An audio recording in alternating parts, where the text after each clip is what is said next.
três grandes fatores que desenham esse futuro, do ponto de vista de fatores externos, fora do seu controle e que formam, digamos assim, o ambiente econômico mundial. São três grandes fatores. Você pensa 20, 30 anos para frente, o que domina o mundo? A demografia. Então, a demografia nos é favorável no sentido de que, perdemos bônus. Sim, perdemos bônus, mas também escapando da miséria em massa. O grande desafio da Índia, da China, é a miséria em massa. Eles precisam desesperadamente sair de lá. O Brasil não. O país tem base de recursos naturais muito rica e uma população relativamente estável. Vai estabilizar nos próximos 10, 20 anos. Está estável. Aí vamos poder, se aceitarmos muito imigrantes, a população sobe. Se não aceitarmos, a população fica do mesmo tamanho. Eu diria que, do ponto de vista demográfico, nós temos a desvantagem de ter perdido um pouco o bônus para fazer as reformas internas. Eu tentei muito fazer o regime de capitalização para a Previdência, por exemplo, que nos salvaria desse desafio, por exemplo, dos desafios graves disso. Mas nos é favorável a demografia mundial, porque o Brasil é uma potência energética e é uma potência agrícola. Então, segurança alimentar do mundo, tudo isso está a nosso favor. A demografia é perversa na Europa, população caindo, a população mundial que vai subir, na verdade, é na África. Os países mais pobres são os que vão entrar numa dinâmica populacional melhor, porque a taxa de mortalidade vai cair com a chegada dos remédios, das vacinas, da boa alimentação, a taxa de natalidade vai aumentar. Então, os povos, a África é praticamente o continente onde vai subir mais a população, a Índia também vai subir a população bastante, a Ásia vai continuar dependendo. As três grandes regiões do mundo são importadoras líquidas de alimentos. E o Brasil, na verdade, a América do Sul é o único continente que exporta comida. Então, o futuro é garantido desse ponto de vista, porque são populações estáveis, vão ter excedentes para exportar. Então, o Brasil afundar é impensável. O Brasil não vai afundar. Não existe uma tragédia no futuro do Brasil. Nós podemos nos automutilar bastante, nos atrapalhar bastante, como temos feito. Políticas inadequadas, com guerras infindáveis para tomada de poder político, quando, na verdade, a política com P maiúsculo é servir a população, não é ver quem tem mais poder, quem prende o outro, quem ferra o outro. Isso é uma política que não é construtiva.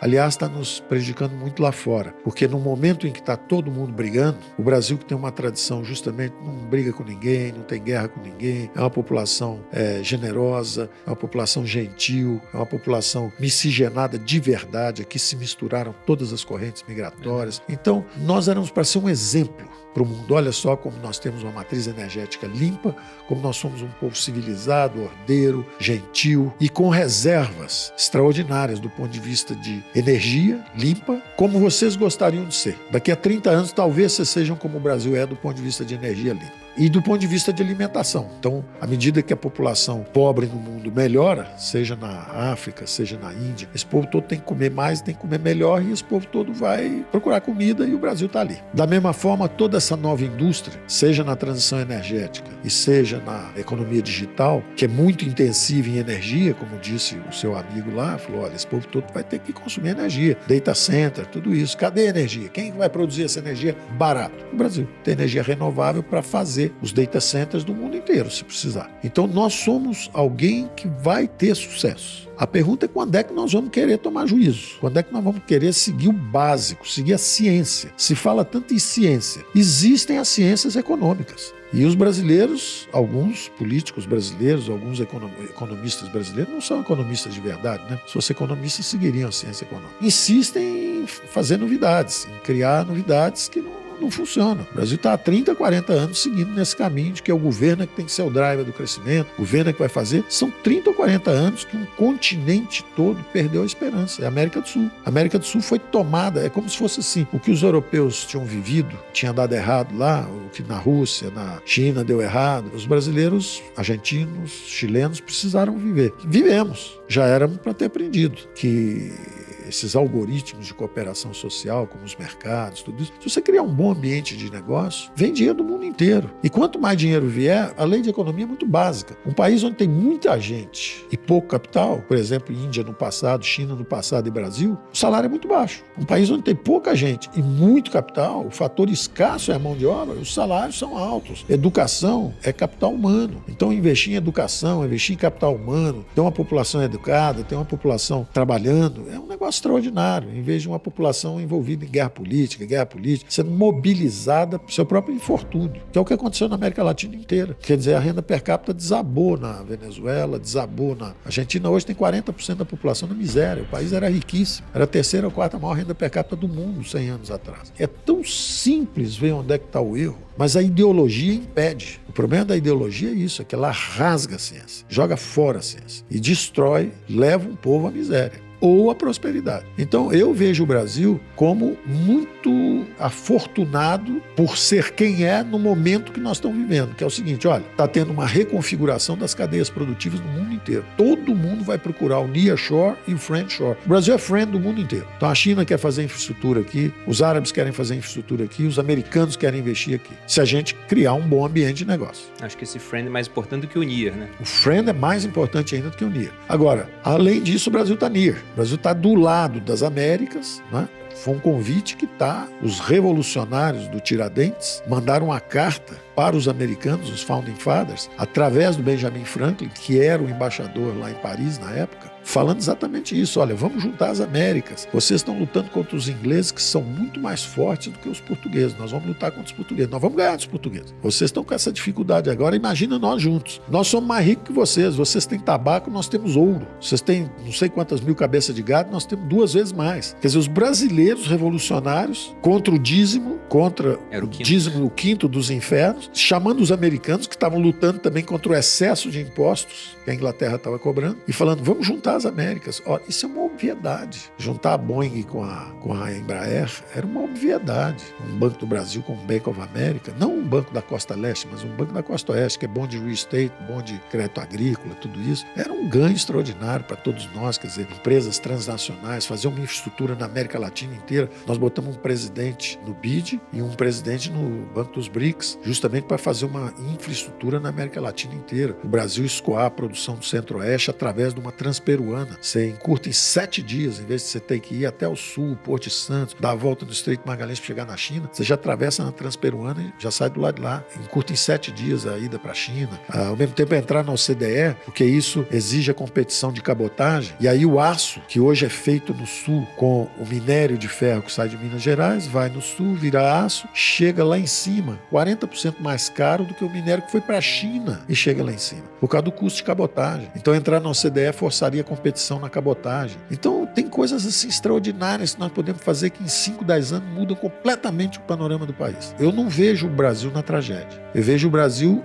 na mediocridade, que é o que tem sido a história dos últimos 20, 30 anos, ou no caminho da prosperidade, que é um caminho muito claro, mas tem que ser percorrido em todas as dimensões. Acordos comerciais na dimensão externa, simplificações tributárias, melhoria dos marcos regulatórios para trazer os investimentos, redução de impostos sobre empresas. O mundo, durante 40 anos, o mundo subiu o imposto de renda sobre pessoa física e reduziu sobre as empresas. O Brasil fez exatamente o contrário. Subiu das empresas e levou os super ricos a pagarem zero sobre imposto de renda de pessoa física. É um absurdo. Então nós fizemos coisas absurdas por muito tempo. Por isso que o Brasil é prisioneiro dessa armadilha de baixo crescimento. Então você fala, o que você vê para o futuro? Eu vejo um bom futuro. A oportunidade está aí, é a maior fronteira de investimento aberta no mundo hoje para concessão de porto, rodovia, ferrovia, mineração, está tudo aberto. Nós deixamos um pipeline de investimentos e temos condições de ampliar isso. Agora, nós temos que trabalhar nessas dimensões, né?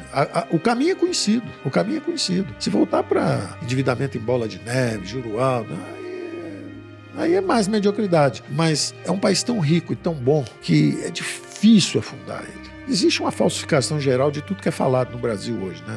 Eles usam tudo do jeito diferente e tal. Quando nós, em 2020, enfrentando o Covid, gastamos 10% do PIB, eu falei, pessoal, logo no começo de 2021, foi uma conversa que eu tive com o Grupo Rico. Foi, eu estava lá. Você estava lá. E eu vi o que o pessoal está fazendo. Você viu o que eu falei. Porque a gente o que eu fez disse é o seguinte, nós estamos gastando tanto dinheiro que nós temos que travar esse processo, retomar. Foi quando nós lançamos, no início de 2021, foi quando nós fizemos o Banco Central Independente, que está ajudando a travar. Foi quando nós fizemos, logo depois nós fizemos privatização de Eletrobras, fizemos desinvestimentos, fizemos uma série de reformas que ajudaram muito a impedir. E o que eu estava dizendo era justamente o seguinte, pessoal, se a gente continuar na gastança que tinha antes, superimpondo a esse gasto enorme com o negócio da saúde, em 6 meses, vira a Argentina. A inflação da Argentina era 50%.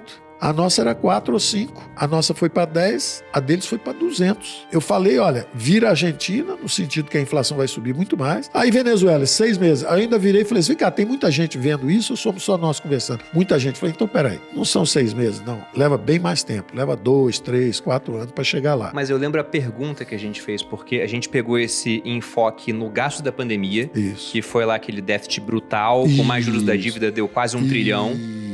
Acho até que eu comentei que aquilo era o gasto, que era a economia de reforma da Previdência. Isso, você falou que a gente guardou da Previdência, que foi um tri, nós estamos gastando esse ano, isso não vai virar. Aí eu perguntei, se não mudar, como é que acontece? Se não mudar a rota, você falou, se não mudar a rota, quebra. Quebra e vai embora para Só que aí o pessoal pega 10 segundos de corte, quando se pegasse 2 minutos, já veria que aquilo está fora de contexto. Ou seja, mas e desonestidade, porque aí eles usam hoje como se eu tivesse falado que ia acontecer agora. Inclusive, uma vez eu fiz um comentário desse, porque o pessoal pegava o corte e falava, Paulo Guedes falando que o Brasil com Lula iria virar Argentina. Naquela época... Não tinha nem Lula estava preso. Exatamente. Lula estava preso. Era 2021. 2021, início de 2021, entendeu? Então não era o contexto que o pessoal usa totalmente hoje. Foi mais que eu falo. Essa desonestidade intelectual, essa excessiva polarização é que é a maior ameaça para o Brasil hoje. Porque o que acontece no Brasil? O Brasil não briga com ninguém, só briga com ele mesmo.